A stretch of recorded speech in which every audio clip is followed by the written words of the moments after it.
What can we do about it? Joining me now is David Gergen, CNN senior political analyst, and Ruben Navarette, a CNN.com contributor. Welcome to both of you. Good morning. David, let's start with you because you say that maybe voters should look in the mirror and maybe we are in part to blame for the chaos that reigns in Washington these days. Well, first off, Carol, let me say what a pleasure it is to be with Ruben. He's a former student who's continued on. I didn't knock him off on the road to success. He continued right on. But we both agree, I think, that to a considerable extent, we get the government we deserve. Ruben's just written about that. And we tend to blame all the politicians, and they do deserve a lot of blame. But they also reflect the differences and the deep divides within the country itself. The consensus that we had growing up about America's role in the world, about government at home, its role here at home, we lost that. That consensus was shattered during the Vietnam War, Watergate, and the years that followed. And ever since then, we've been a pretty polarized people, and we send people to Congress who reflect that polarization. Well, wait a minute, then we David. worry about the results. Wait a minute, David. What about the vast middle we always hear about? We hear about, this extremes of the party control the primaries, but there is a vast middle in this country that does pretty well in the general election. I was just down at Southern Methodist University earlier this week with Bob Gates, the former Secretary of Defense, who had been in Washington for 8 presidencies. He said one of the biggest threats to our national security is right here at home, and it's the disappearance of the middle. The disappearance of the middle, it helped to hold us together. Increasingly, people have moved more toward the extremes, either extreme right or extreme left, and left that middle. There are some people out there still. Now, the refrain is, well, what about all these independents we hear about? If you look more closely at the broad swath of independents, about half of them, according to a Pew survey, actually are Democrats or are Republicans who don't particularly like to carry that label, but that's how they vote consistently.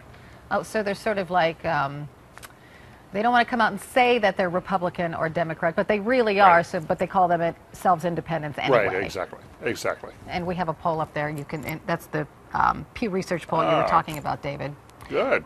Thank you. See, we have it on the ready. Ruben, do you agree? Because you have written opinion pieces taking a more traditional view of why our government is broken. Right, absolutely. I'm not about to disagree with my friend and former professor. I think David has exactly right. It's not just a question of getting the government you deserve, but also the government that you'll tolerate. And when you have this kind of gridlock, if there isn't a price to be paid for it, if in fact you don't start replacing members of Congress or taking it out of their hide, so to speak, they're going to continue on their way, and you're going to get exactly what you've put up with. But I think there are also other reasons that this comes to the forefront. And there is this sort of mixed messages, I think, that people send to members of Congress. On the one hand, they say that they want them to compromise. On the other hand, you can get a pretty good pummeling out there if you're seen as too soft, too willing to compromise. Look at the grief that President Obama is getting from the left because he is seen as too quick to cave into Republicans, too quick to compromise. So, I'm a little sympathetic to politicians who, if they just want to give us what we want, they're not always sure what that is because we seem to want and ask for different things. There's also this interesting dynamic that I've noticed recently where on really tough issues, David used to talk about in class, things like Social Security reform. Well, if you can't get into that, the next best thing is to somehow blame the other party for being the obstructionist on that issue. It happens on immigration. President Obama did this just yesterday in a meeting with the Hispanic Roundtable. He said, I'd love to pass immigration reform, but it's those darn Republicans who won't let me. So you're able to score points off the other guy. Even when you do nothing, you can still come out the winner. And David, you're sort of saying voters kind of like that, even though they won't admit it, because the voters themselves are like that.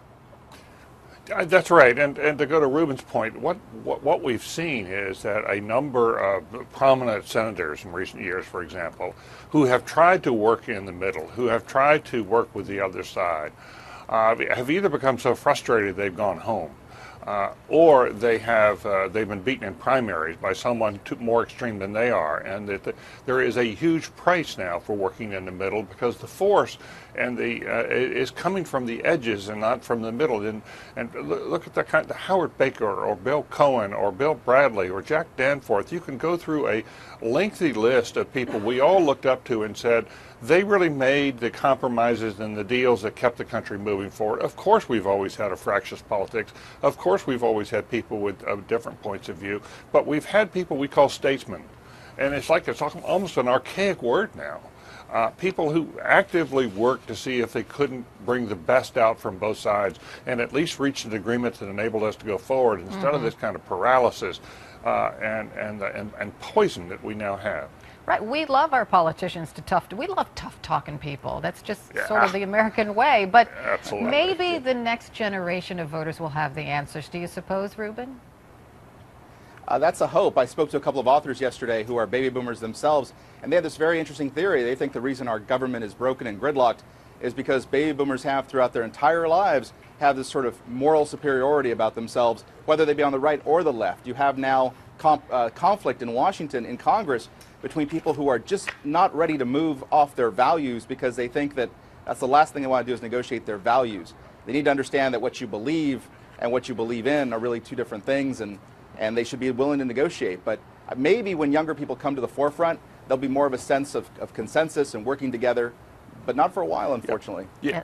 Let me break in over there, Carol, because I have had the privilege now of working with the younger generation for a number of years, people like Ruben. And what I have found is the younger generation is different, and it's very encouraging. You get these young veterans coming back from Iraq and Afghanistan. Their political coloration doesn't matter so much as what they care about is building a country they fought for.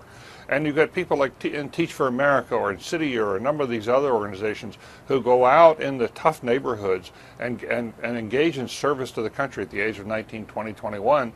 And as a result of that, they become very committed to improvement. And again, in Teach for America, there are a lot of kids who probably vote Democratic, but they like Republican ideas on public education reform. It's really interesting. And so the party labels don't matter so much to this younger generation. I don't think they have all these hang-ups. And I think it's a very promising generation. Gosh, I hope you're right. David, we cannot let you go without asking you about this wild night of skinny dipping with George Clooney, because CNN actually tracked down George Clooney to ask him about that little incident. Listen. So then I said to David Gergen, well, you know, Walter Cronkite jumped in the lake, and then I got Gergen to do it, and then I think Charlie Rose to do it as well. So I'm getting all these world-class journalists drunk and dumping them in the lake. David, we need some splaining. Well, it's been a little bit overblown.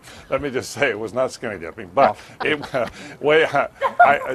Clooney has invited me to come spend a weekend with him because I was doing an interview with him for Parade magazine about a new film, political thriller that's coming out in early October, The Ides of March. So of course I went. It was a hoot. Of course I'd go spend a weekend at Lake Como in Italy, gorgeous place. And he turns out to be not only just a classy person, but a master host, very gracious.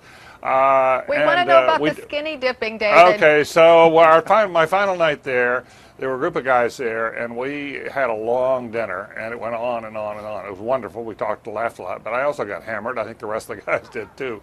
And about 2 o'clock in the morning, he hops up, and we're all sort of pretty raucous, and he climbs his fence above the lake, and fully clothed, jumps. and then he's challenging the rest of us. You know, this is a challenge to our manhood. Well, I wasn't sure what I really wanted to climb that damn fence, but I thought I got a plane to catch in about 4 hours. So I said I'm not going in fully clothed. I stripped down to my boxers and jumped. Thought I might die up there, jumping in the dark, but hey, I would have done the same thing, David. Yeah, it was a lot of fun. We had a lot of fun. Fortunately, no one drowned. Look at Ruben. Oh, my old professor down to his boxers with George Clooney. I never thought I'd see it. Well, he is a classic. He was a really gracious host. I must say that about him. I'd like to experience that myself someday. Thanks to you both. It's been fun. Okay, thank you. David Gergen Thank you. and Ruben Navarette.